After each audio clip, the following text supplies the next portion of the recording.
Now, the Prime Minister has announced new powers to tackle the spread of what the government calls dodgy businesses on our high streets. Yeah, under these changes, police will be given more time to investigate premises that are linked to organised crime, and planning permission will be needed for shops selling vapes. It's an issue our UK editor, Ed Thomas, has been investigating for more than a year.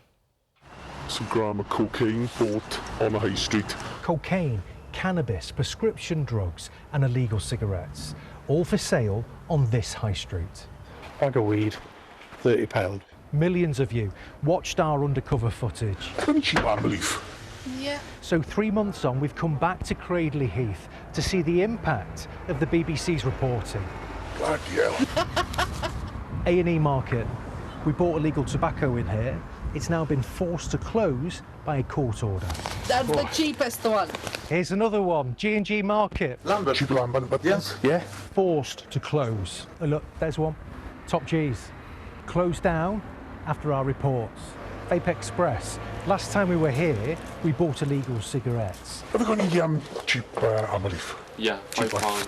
But today, it is still open. Look, every single window at Cradley Market has been shuttered. Everyone, this poster is telling people here that the shops have been closed down after a court order due to the criminality inside these places. As you say, Vape Express, he said to come and see you some weed. How much you want? 20 quid's worth. Lovely. Cannabis bought in a grocery shop. This is a message, not only to the people who live here, but also to people who are selling illegal cigarettes, illegal drugs. All day, closed. International Vape. This is the 6th and final shop that has closed down on this high street. And people here tell us they feel safer now these shops have closed. You know, that was causing a lot of people a lot of havoc. We have complained many times. They were selling to a child my daughter's age. Did action get taken after the BBC? After the BBC, this made us a difference. I mean, a lot of people are talking about it, that how amazing it is that you should shut these shops down. And we are thankful for the BBC for this investigation. This is just one high street. Since our last report, there's been around 1,000 raids in shops across the country, and hundreds of people have been arrested. And the Home Secretary has pledged new laws to close down shops more quickly and for up to 12 months. Well, Ed is here on the sofa with us now. Morning, Ed. Morning. So some clear progress that you're reporting there. Big changes. Yeah, that was an up-close look at one street where we bought cocaine, cannabis, we were offered prescription drugs, and on that street, Sandwell Council have really been proactive. 6 shops closed down through court orders. They'll be closed for 6 months. Sandwell Council say they want to try and close them for up to 12 months if they can. That's off the back of the commitment from the Prime Minister today to try and extend these closure orders. But when we were there, we really did see that the extent of the problem. We bought illegal cigarettes from 8 shops. 6 have closed, 2 were still open. And when we're on the ground, people are telling us, look, it's still going on. It's just moved to a different shop down the road. And I suppose what happens now in those shuttered shops? Do they reopen in the same guise in 6 months' time? Can they get other shops in there that people actually want to see and use? Yeah, this is what everyone was saying on the ground. The big question is, will all this make a difference to the look and feel of our high streets?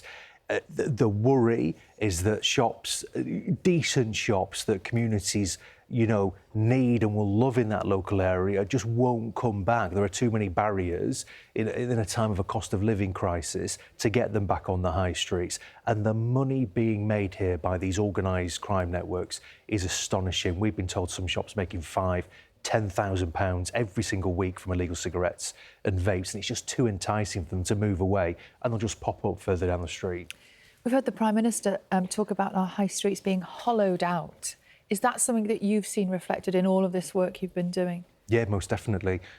As you know, Sally, we've been all over the country doing this. We've done it for 18 months, and we have seen the same horror story on repeat in places like Pill near Newport, in parts of Hull, in parts of Birmingham, across Greater Manchester. We have seen streets absolutely dominated by mini-marts, by barbershops, by vape shops, and everyone in that local area saying, who can do something about this? This is not the place I grew up with, and we want someone to get hold of this, get a grip of it, make a change. And the Prime Minister is saying he's going to do that. He's going to bring hope to the high streets. But there is a big mountain to climb. We found more than 3,600 illegal shops across the country selling illegal cigarettes and illegal vapes, so there is a lot to do. And that's what central government wants to do. I guess councils potentially have a role to play here if they have the powers they need. Yeah, and this is what the Prime Minister and the Labour Party are saying they're going to do. They are going to give power back to local councils. They've got a feel for their local areas. They know what's happening on their high streets. So new powers they're talking about for planning laws. So a new vape shop from now will need to get planning permission. So it'll be down to the council, really. They'll be responsible. Does that high street need another vape shop for everyone to shop in on that street? So it's trying to give power back to local people.